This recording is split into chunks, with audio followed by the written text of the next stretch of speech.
കൊല്ലത്ത് നിന്ന് വരുന്ന ഒരു പരാതിയിലേക്കാണ് നമുക്കിനി പോകേണ്ടത്. കൊല്ലത്ത് ഭാര്യയ്ക്കെതിരെ നൽകിയ പരാതിയിൽ കേസെടുക്കാത്തതിനെ തുടർന്ന് ഭർത്താവ് പോലീസ് ജീപ്പ് തല്ലി തകർത്തു. ചിതറ പുതുശ്ശേരി സ്വദേശി ധർമ്മദാസാണ് പോലീസ് സ്റ്റേഷനിലെ 2 ജീപ്പിന്റെ ചില്ല് അടിച്ചു തകർത്തത്. വസ്തു വിറ്റ പണം അനുവാദം ചോദിക്കാതെ മക്കളുടെ പേരിൽ നിക്ഷേപിച്ചതാണ് ധർമ്മദാസിനെ ചൊടിപ്പിച്ചത്.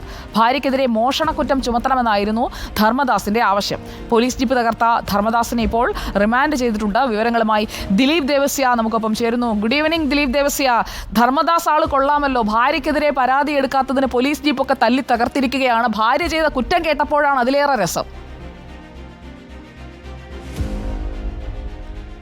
തീർച്ചയായിട്ടും സുജിയ, വളരെ ഭാര്യ ചെയ്ത കുറ്റം എന്ന് പറഞ്ഞു കഴിഞ്ഞാൽ വസ്തു വിറ്റ പണം സ്വന്തം മക്കളുടെ പേരിൽ, അതായത് 14ഉം 17ഉം വയസ്സുള്ള 2 പെൺകുട്ടികളുടെ പേരിൽ പോസ്റ്റ് ഓഫീസിൽ ഡെപ്പോസിറ്റ് ചെയ്തതാണ് ഇപ്പോൾ ഈ ധർമ്മദാസിനെ ചൊടിപ്പിക്കാനുണ്ടായ കാരണം. ധർമ്മദാസ് ഈ പണം ചോദിച്ചപ്പോൾ ഭാര്യ പറഞ്ഞു, ഞാൻ അത് ബാങ്കിൽ മക്കളുടെ പേരിൽ ഇട്ടു എന്ന് പറഞ്ഞപ്പോൾ, അല്ല അത് ഭാര്യയുടെ മാതാവിന് നൽകി എന്ന് പറഞ്ഞുകൊണ്ട് പോലീസ് സ്റ്റേഷനിൽ എത്തുകയും പോലീസ് സ്റ്റേഷനിൽ പോലീസിൻ്റെ സാന്നിധ്യത്തിൽ വെച്ച് തന്നെ ഇതിൻ്റെ രേഖകൾ, അതായത് പോസ്റ്റ് ഓഫീസിൽ ഡെപ്പോസിറ്റ് ചെയ്തതിൻ്റെ രേഖകൾ സമർപ്പിക്കുകയും അത് വിശ്വസിപ്പിക്കുകയും ചെയ്തപ്പോഴും ഇദ്ദേഹത്തിന് അത് വിശ്വാസമായില്ല. ഇദ്ദേഹം പിന്നീട് ഈ ഭാര്യയെ അറസ്റ്റ് ചെയ്യണമെന്നാവശ്യപ്പെട്ട് പോലീസിനോട് തട്ടിക്കയറുകയും ചെയ്തു. പോലീസ് ഇക്കാര്യം വ്യക്തമായി ഈ പരാതിയിൽ കഴമ്പില്ല, അല്ലെങ്കിൽ ഈ പരാതി സ്വന്തം മക്കളുടെ പേരിലാണെന്ന് പറഞ്ഞിട്ട് പോലീസ് പറയുന്നു നിങ്ങളിത് വീട്ടിൽ വെച്ച് പരിഹരിക്കുക എന്ന് പറഞ്ഞയച്ചെങ്കിലും പോരാ, ഭാര്യയ്ക്കെതിരെ പരാതിയിൽ തന്നെ അറസ്റ്റ് ചെയ്ത് ജയിലിലിടണമെന്നാണ് ഇദ്ദേഹത്തിൻ്റെ രണ്ടാമതുണ്ടായ വാശി. പോലീസ് വീണ്ടും ഇദ്ദേഹത്തെ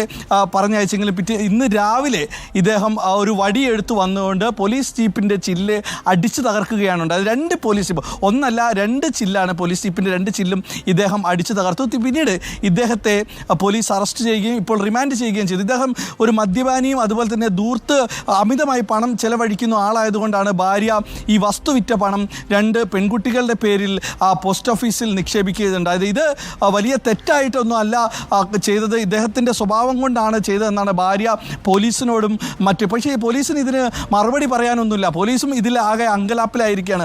ഭാര്യ ചെയ്തത് ശരിയാണ്, പക്ഷേ പരാതിയുമായി ഒരാൾ പോലീസ് സ്റ്റേഷനിൽ വന്നു. പക്ഷേ 2 പേരിലുള്ള വസ്തുവായിരുന്നു വിറ്റത്. അതായത് ധർമ്മദാസിൻ്റെയും ധർമ്മദാസിൻ്റെ ഭാര്യയുടെയും പേരിലുള്ള വസ്തുവായിരുന്നു വിൽപ്പന നടത്തിയത്. ഈ പണമാണ് മക്കളുടെ പേരിൽ നിക്ഷേപിച്ച് ഇതാണ് ചൊടിപ്പിച്ചത്. ഈ ധർമ്മദാസിനെ ചൊടിപ്പിക്കുകയും ഇപ്പോൾ ധർമ്മദാസ് എന്തായാലും ഇനിയിപ്പോൾ കുറച്ചു കാലം ജയിലിലൊക്കെ കിടന്ന് ഏതാണ് ശരി എന്നുള്ള കാര്യം ഇനി ജയിലിൽ കിടന്നൊന്ന് തീരുമാനമൊക്കെ ആകുമ്പോഴേക്കും പുറത്തിറങ്ങി ഇനി എങ്ങനെ ജീവിക്കും എന്നുള്ളത് നമുക്ക് കണ്ടറിയേണ്ടി വരും സുജയ.